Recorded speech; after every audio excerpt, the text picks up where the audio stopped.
Fue el último gran imperio del mar Mediterráneo y duró más de 600 años. Esto que ves es la máxima extensión que alcanzó, y esto es en lo que quedó. Hablamos del Imperio Otomano o Imperio Turco, un vasto estado que se extendió por 3 continentes y que llegó a amenazar incluso a Europa Occidental. Pero, ¿cómo se desmoronó esta superpotencia? ¿Y por qué quedó reducida a la actual República de Turquía? Te lo contamos en este video. Orígenes y expansión. Esto que escuchas es la llamada a la oración característica del Islam, que fue la religión predominante en el Imperio Otomano. Esta fe fue adoptada por los pueblos turcos cuando aún eran un pueblo nómada en Asia Central. Concretamente adoptaron la rama suní del Islam, pero al parecer no fue hasta el siglo XI, cuando los pueblos turcos comenzaron a expandirse por la península de Anatolia, la actual Turquía. En aquel momento esta zona estaba bajo el control del Imperio Seljúcida, pero con su decadencia se formaron varios pequeños principados autónomos. Uno de estos tenía su capital en la ciudad de Çogut y era dirigido por Ertuğrul, pero sería realmente su hijo Osman el primero que dio origen al Imperio Otomano, al lograr la independencia de este pequeño territorio en 1299. Así comenzaba la dinastía de los otomanos y te preguntarás, ¿por qué otomanos? Porque el nombre de Osman en árabe se escribe así y se pronuncia algo así como Osman, y el primer gran rival de los otomanos sería el Imperio Bizantino. Consolidación y dominio. Con la división del Imperio Romano, las penínsulas de Anatolia y de los Balcanes quedaron bajo el dominio del Imperio Bizantino, pero este fue perdiendo territorios y los encargados de darle el golpe definitivo serían los otomanos. Durante el siglo XIV se expandieron por el noroeste de Anatolia e incluso se internaron en los Balcanes, todo a costa de los bizantinos. Las diversas conquistas otomanas fueron trasladando la capital del imperio desde Çogut, donde nació el estado Abursa, y más tarde Edwin.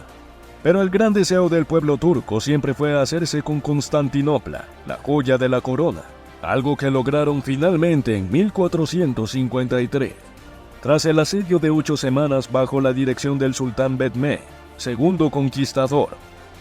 Esto puso al fin del imperio bizantino y Constantinopla pasó a ser una nueva capital del imperio otomano, eso sí, bajo el nombre de Estambul.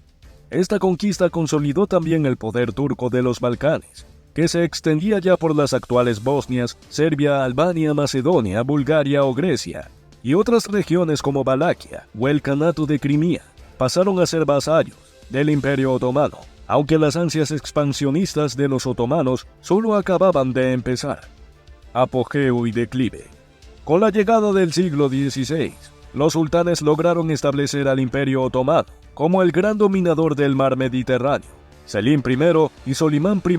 Bajo la dirección de Selim I, que apenas duró 8 años, los otomanos acabaron con el sultanato mameluco, con lo que se anexaron Siria, Palestina y Egipto, y Argelia también decidió unirse al imperio. Asimismo, se hicieron con el control de las ciudades santas de la Meca y Medina, los sitios más sagrados del Islam, y con su hijo Solimán I, conocido como el Magnífico, los otomanos se asentaron en el norte de África, y sobre todo se anexaron en gran parte de Hungría, incluyendo Budapest.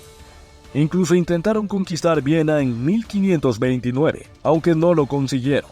Sí que supuso una señal clara a Europa de la amenaza que suponía este nuevo imperio. Pero ¿cómo lograron mantener este territorio tan extenso?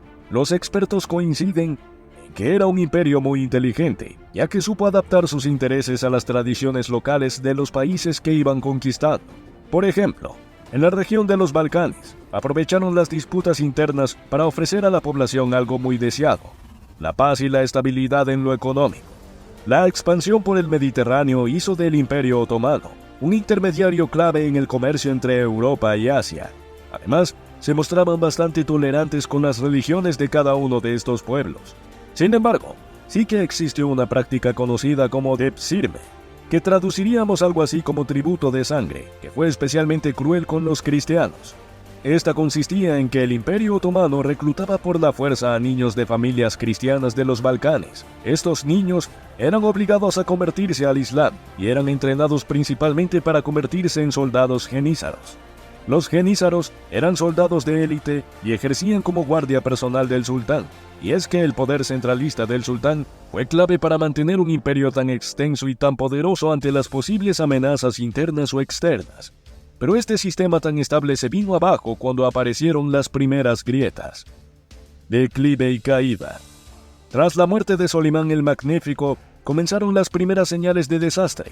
Las disputas internas se hicieron patentes y la corrupción campó a sus anchas por todo el territorio.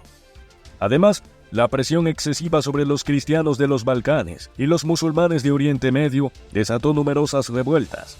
La estabilidad ya no era tal y llegaron también los primeros desastres militares. En 1570 fallaron en su intento de conquistar Chipre y en 1571 se produjo la primera gran derrota otomana en Europa, en la batalla de Lepanto.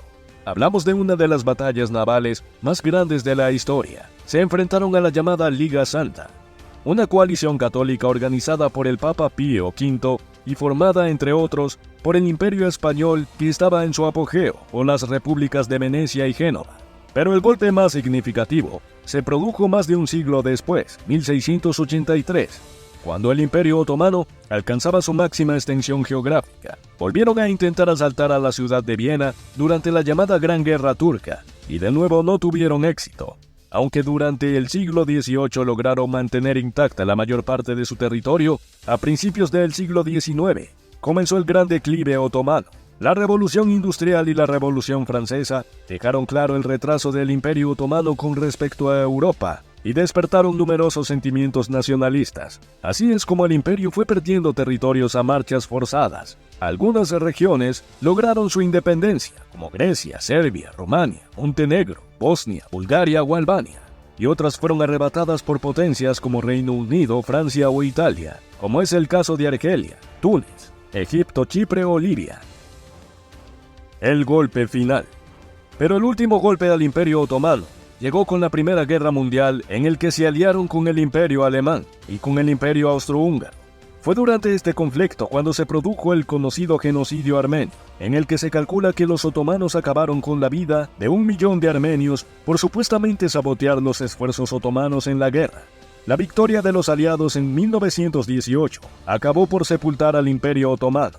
Perdió sus últimos territorios en Oriente Medio, y los aliados ocuparon lo que quedaba del imperio, lo que provocó la Guerra de Independencia Turca frente a los nacionalistas turcos. Un conflicto que terminó en noviembre de 1922, con el nacimiento del nuevo Estado turco y la abolición del sultanato. Un año después, 29 de octubre de 1923, fue proclamada oficialmente la República de Turquía, con Mustafa Kemal Atatürk como primer presidente. Puso fin a 623 años de Imperio Otomano. Y antes de despedirme, me gustaría dejarte un último dato, y es que cuando se creó el nuevo Estado turco, el 1 de noviembre de 1922, el sultán que había entonces, Mehmed VI, acabó exiliado en Italia, donde acabaría muriendo 4 años después. Si te ha gustado este video, déjanos un like, déjanos en los comentarios qué te ha parecido, u otros temas interesantes, y como siempre, no te olvides de suscribirte aquí en nuestro canal en YouTube. Nos vemos en la próxima. Adiós.